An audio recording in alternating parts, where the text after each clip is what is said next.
గల్లా మాధవి గారు శాసనసభ్యురాలు వేసినటువంటి ప్రశ్నకి గౌరవ ఉప ముఖ్యమంత్రి గారు చాలా బాగా చెప్పారు అధ్యక్ష.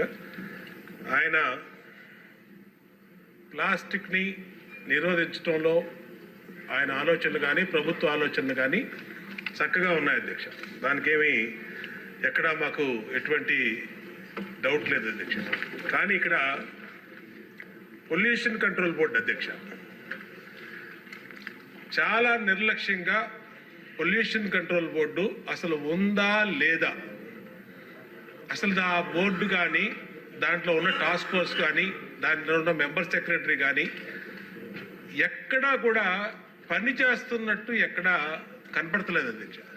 ఏదన్నా పని మీద వెళ్తే డిప్యూటీ సీఎం గారి పేరు చెప్తున్నారు అధ్యక్ష.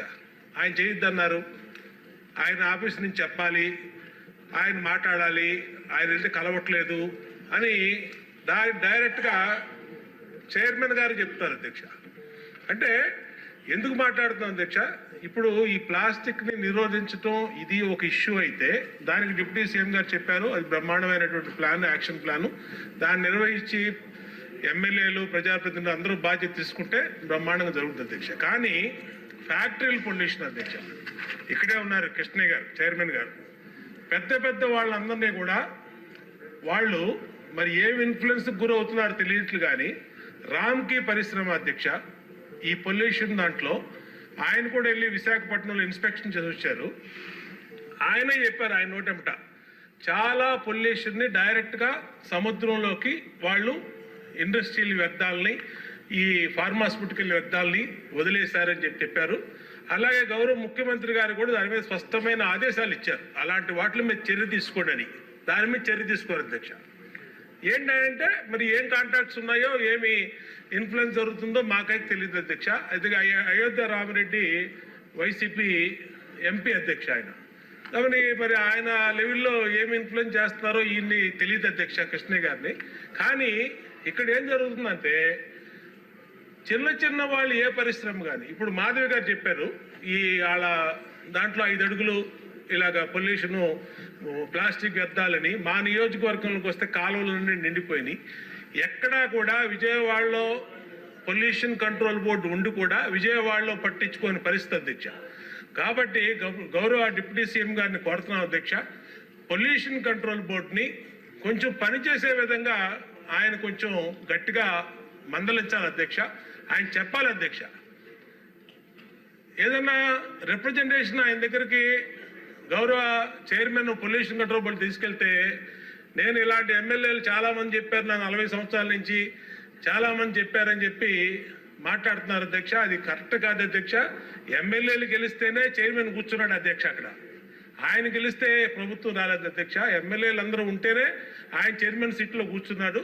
కాబట్టి దయచేసి ఆయనకు కూడా విజ్ఞప్తి చేసింది ఏంటంటే, పెద్ద పెద్ద చేపల్ని పట్టుకోండి, మీరు యాక్షన్ తీసుకోండి. అయోధ్య రామిరెడ్డి రామ్కి వాళ్ళని ఎందుకు వదిలేశారు, మీరు ఎందుకు వదిలేశారు చెప్పండి. ఈ సభలో ఇక్కడే ఉన్నారు ఆయన. అది చెప్పకుండా చిన్న చిన్న వాటికి 100 కారణాలు చెప్పి ఎక్కడో ఎన్జిటి వాళ్ళు ఒప్పుకోలేదని, లేదా డిప్యూటీ సీఎం గారు ఒప్పుకోలేదని వాళ్ళ పేర్లు ఉపయోగిస్తారండి. ఈ సబ్జెక్ట్ ప్లాస్టిక్ అయినా సభలో లేని వాళ్ళ పేర్ల గురించి మాట్లాడటం కూడా కరెక్ట్. ఈ ప్రశ్నకి దానికి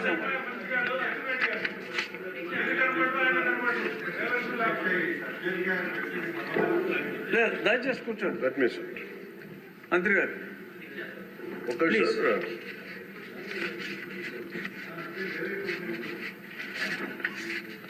ముందు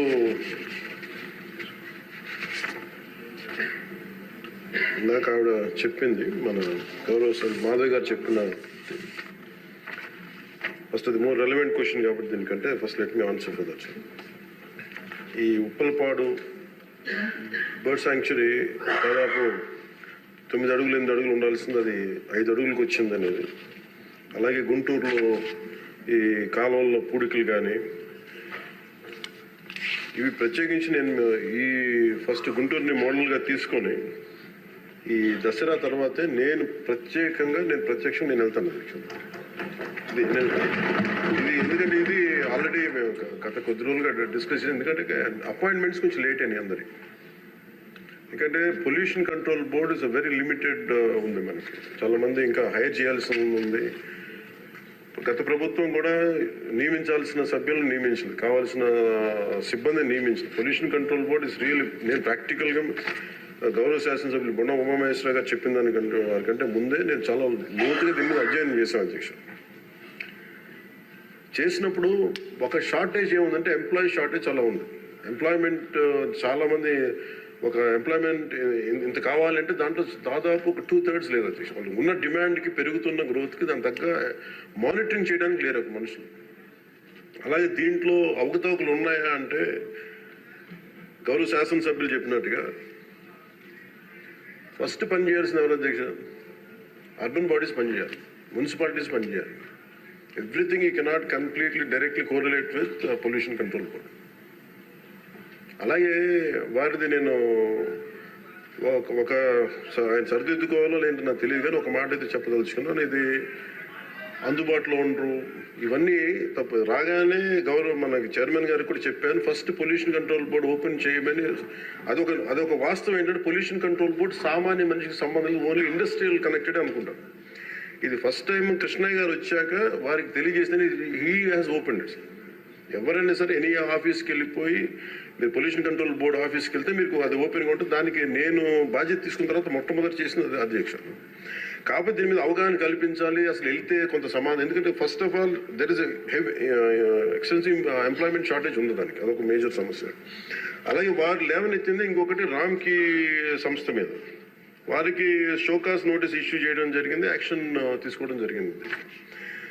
అలాగే చాలా వ్యర్థాలు వదిలేస్తున్నారు ఇవన్నీ. అంటే ఒక ప్రాబ్లం ఏముందంటే ఏదన్నా సరే స్ట్రిక్ట్ యాక్షన్ తీసుకోవాలి అంటే ఎన్ని ఇండస్ట్రీస్ మూతపడిపోతే మనకు తెలియదు అధ్యక్ష.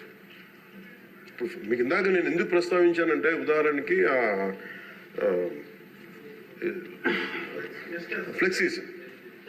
ఇప్పుడు ఫ్లెక్సీలని వెంటనే మనందరికీ తెలుసు ఫ్లెక్సీస్ మైక్రో లెవెల్ డిస్ట్రిబ్యూట్ అయిపోయి భూమిలోకి ఇంకిపోతున్నాయి, నీళ్ళలోకి వెళ్ళిపోతున్నాయి, గాల్లో కలిసిపోతున్నాయి, ఆ తిరిగి తల్లి గర్భంలోకి వెళ్ళిపోయి, ఇవన్నీ తెలిసిందే. కానీ ఏదైనా వెంటనే బ్యాన్ చేద్దామంటే it has become an employment source for many people. కొన్ని కుటుంబాలు రోడ్డు మీద పడిపోతాయి. సో దీనికి ఏం చేయాలి? దీనికి చాలా సహజ క్రమంలో తీసుకురావాలి, ఒక మార్పు పట్టుకురావాలి. చాలా సహజ క్రమంలో కొంత అవగాహన కల్పించాలి, వారికి కొంత తెలియజేయాలి. సడన్ గా మెషిన్ పెట్టాల్సిన ప్లాస్టిక్ పెట్టే చోట బయోడిగ్రేడబుల్ మెటీరియల్ పెట్టాలంటే దానికి ఆ పర్టికులర్ ప్రింటింగ్ మెషిన్ ఎంతవరకు యాక్సెప్ట్ చేస్తే, కలర్స్ అంత సాచురేషన్ ఉంటుందా లేదా, ఇవన్నీ కూడా ఆలోచించాలి అధ్యక్ష. నా ఉద్దేశం ఏంటంటే ఒక ప్లాస్టిక్ చిన్నపాటి ఫ్లెక్సీకే మనం ఇంత ఆలోచిస్తున్నప్పుడు can you imagine the magnanimity to apply the real true pollution norms to every industry? ప్రపంచం మొత్తం మీద ఇది ఒక భారతదేశం లేదు, ప్రపంచం మొత్తం మీద I'm very deep committed environmentalist అధ్యక్షుడు. నేను రియల్ లైఫ్లో వాడటానికి మనం ఆలోచిస్తాను. కానీ ప్రాక్టికల్గా మనం చూసేటప్పటికి ఇప్పుడు ఏ పరిశ్రమ అయినా సరే పొల్యూషన్ లేకుండా ఏ పరిశ్రమ లేదు, ఒకటి లేదు.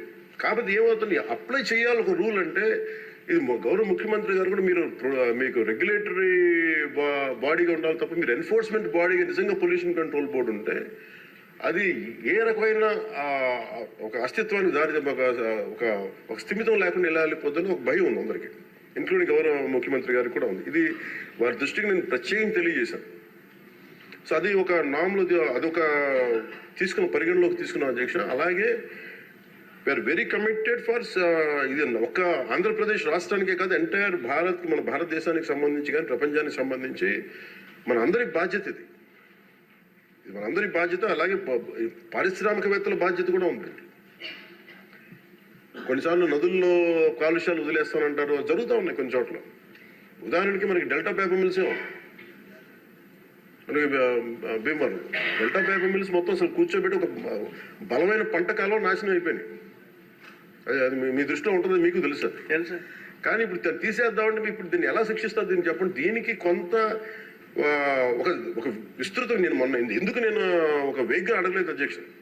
నేను ఎందుకు ఒక రోజు ప్రత్యేకించి దీని మీద మీరు చర్చ పెట్టాలి ఎందుకన్నానంటే ఇలాంటి గౌరవ సభ్యులు లేవనెత్తింది దాన్ని ఖచ్చితంగా పరిశీలించాల్సిన అంశం. కానీ మీరు intention should be Nobel and pure.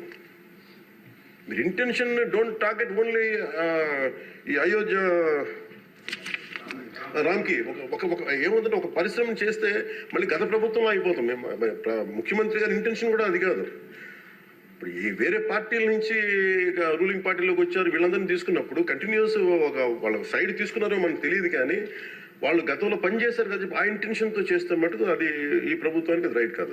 అది we're committed for it. At the same time we're here to make sure certain positive changes has to take place.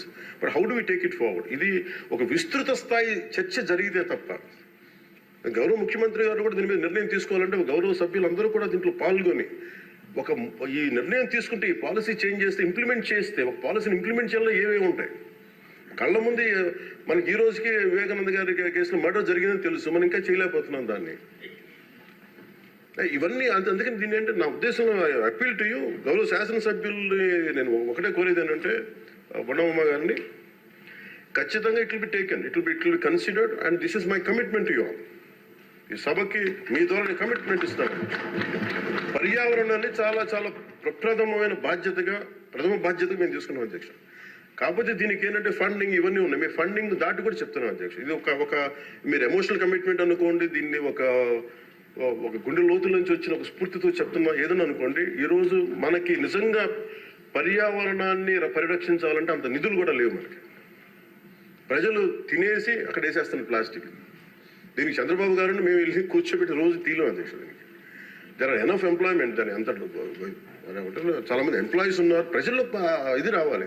So దానికి తగ్గట్టుగా ఏం చేయాలంటే ఈ సభ కొంచెం సీరియస్గా తీసుకొని దీన్ని ఒక అవగాహన అందరికి కల్పించుకొని మనందరికి ఒక బలమైన బాధ్యతగా తీసుకుంటే దాన్ని ఇది మనం ప్రజల్లోకి 5 కోట్ల మంది ప్రజల్లోకి తీసుకెళ్ళచ్చు అధ్యక్ష. అది మీ ద్వారా కోరుకుంటున్నాం. బట్ నేను మీకు మాట ఇస్తున్నాను అధ్యక్ష, మేము ఇప్పుడు ఈరోజు రామ్కి ఒక్కదాని గురించి చెప్పాను, మాకు 100 ఉన్నాయి అధ్యక్ష. ఇలాంటి నేను ఒక 25-50 చెప్పగలను as on today. But the purpose will be defeated. భయపెట్టడం పారిశ్రామికవేత్తల్ని, లేదంటే వాళ్ళని కూర్చోబెట్టి వాళ్ళని మరి ఏమేమి జరుగుతుందో వాళ్ళకి తెలియజెప్పి వాళ్ళ ద్వారా చేయించడం. ఇప్పుడు ఇదే నాకు డెల్టా పేపర్ మిల్స్ మనకి మొన్న కూడా ఉన్నాయి. ఆక్వా ఈరోజు 25,000 ఇన్ని వేల కోట్ల ఆదాయం ఆక్వా ఇస్తుంది. అది ఎంత పొల్యూషన్ క్రియేట్ చేస్తుంది మాట్లాడాలంటే. కానీ ఇండివిజువలైజ్ చేయలేదు కదా. It should be total policy. అందుకని దీన్ని దృష్టిలో పెట్టుకొని మీరు దీన్ని ఈ ఒక్క ప్రశ్నతో ఈ ఒక్క పోటుతో కాకుండా విస్తృత స్థాయిలో మీరు ఒక రోజు దీని మీద చర్చించి, pollution is the future of our life. Pollution జరిగితే మనం ఎంత డబ్బులున్నా ఎంతున్నా ఆనందంగా బతకలేని పరిస్థితులు, మాస్కులు పెట్టుకోవాల్సిన పరిస్థితులు వస్తాయి భవిష్యత్తులో. అలాగే ఉన్నాయి యాజ్ ఆన్ టుడే. మీరు దీని మీద ఒక నోట్ చేయండి అధ్యక్ష. ఒక విస్తృత స్థాయి ఒక అసెంబ్లీ ఒక సభ జరగాలి దీని మీద. ఆ రోజు వచ్చేలోపు మేము ఏమేం చేసాం, ఈ రోజు గౌరవ శాసనసభ్యులు లేవనెత్తిన అంశాలన్నిటికీ నేనే ప్రత్యక్షంగా వెళ్ళి ప్రతిదీ నేను పరిశీలించి నేను దాని మీద సరైన మీకు ఒక నివేదిక అందజేస్తాను. నేను మీకు హామీ ఇస్తున్నాను.